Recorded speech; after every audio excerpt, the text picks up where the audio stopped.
ओम नमो भगवते वासुदेवाय। आइए इस पावन अवसर पर हम भगवान विष्णु की असीम कृपा और परिवर्तनी एकादशी के महत्व को जानें। यह वह दिन है जब भगवान क्षीर सागर में अपनी सैया बदलते हैं और अपने भक्तों को अनमोल आशीर्वाद प्रदान करते हैं। आज हम जानेंगे एक ऐसी कथा जो हमें धर्म, निष्ठा और भक्ति का मार्ग दिखाती है। तो जुड़ जाइए हमारे साथ इस आध्यात्मिक यात्रा में। पद्मा एकादशी व्रत कथा।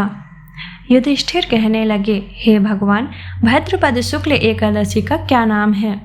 इसकी विधि तथा इसका महात्म्य कृपा करके कहिए।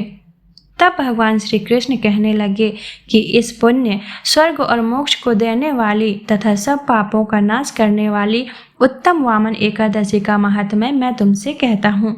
तुम ध्यान पूर्वक सुनो। यह पद्मा परिवर्तनी एकादशी या जयंती एकादशी भी कहलाती है। इसका यज्ञ करने से वाजपेयी यज्ञ का फल मिलता है। पापियों के पाप नाश करने के लिए इससे बढ़कर कोई उपाय नहीं है। जो मनुष्य इस एकादशी के दिन मेरी वामन रूप की पूजा करता है, उससे तीनों लोग पूज्य होते हैं। अतः मोक्ष की इच्छा करने वाले मनुष्य इस व्रत को अवश्य करें।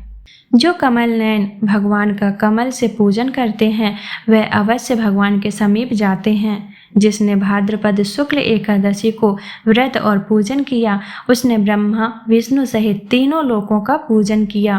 अतः एकादशी का व्रत अवश्य करना चाहिए। इस दिन भगवान करवट लेते हैं, इसलिए इसको परिवर्तनी एकादशी भी कहते हैं।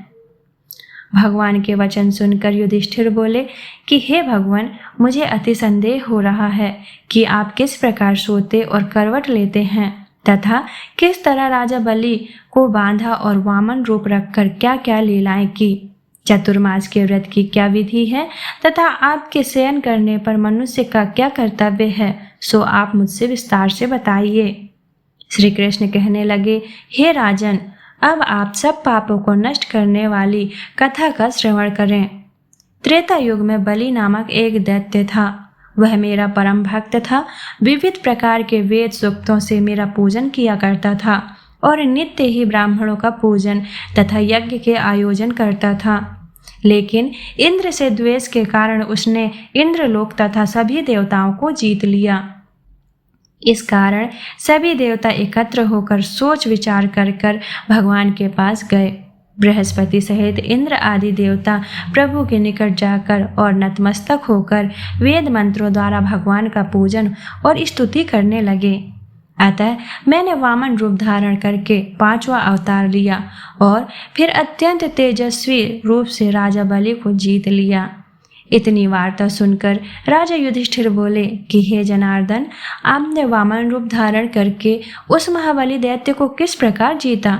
श्री कृष्ण कहने लगे, मैंने बलि से 3 पग भूमि की याचना करते हुए कहा, यह मुझको 3 लोक के समान है और हे राजन, यह तुमको अवश्य ही देनी होगी।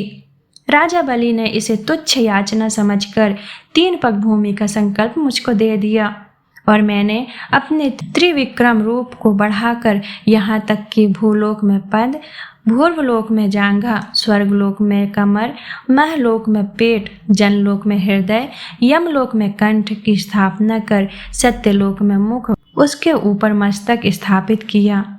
सूर्य, चंद्रमा आदि सब ग्रहगण, योग, नक्षत्र, इंद्र आदि देवता और शेष आदि सब नागगणों ने विविध प्रकार से वेद सूक्तों से प्रार्थना की।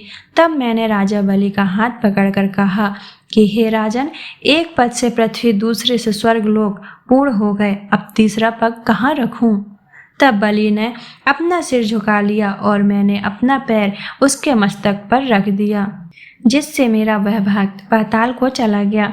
फिर उसकी विनती और नम्रता को देखकर मैंने कहा कि हे बलि, मैं सदैव तुम्हारे निकट ही रहूंगा।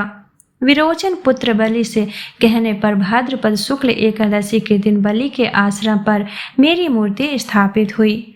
इसी प्रकार दूसरी क्षीर सागर में शेषनाग के पष्ठ पर हुई। हे राजन, इस एकादशी को भगवान शयन करते हुए करवट लेते हैं, इसलिए तीनों लोकों के स्वामी भगवान विष्णु का उस दिन पूजन करना चाहिए। तांबा, चांदी, चावल और दही का दान करना उचित है। रात्रि को जागरण अवश्य करना चाहिए। जो विधि पूर्वक इस एकादशी का व्रत करते हैं वह सब पापों से मुक्त होकर स्वर्ग में जाकर चंद्रमा के समान प्रकाशित होते हैं और यश पाते हैं। जो पापनाशक इस कथा को पढ़ते या सुनते हैं उनको 1000 अश्वमेध यज्ञ का फल प्राप्त होता है। तो यह थी परिवर्तनी एकादशी की महिमामयी कथा। हमें उम्मीद है कि इस कथा को सुनकर आपको शांति और प्रेरणा मिली होगी। यह पावन दिन आपके जीवन में सुख समृद्धि और आरोग्य लाए। भगवान विष्णु की कृपा आप पर सदैव बनी रहे। ऐसे ही और भक्तिमय वीडियो के लिए हमारे साथ जुड़े रहें। तब तक के लिए हरि ओम।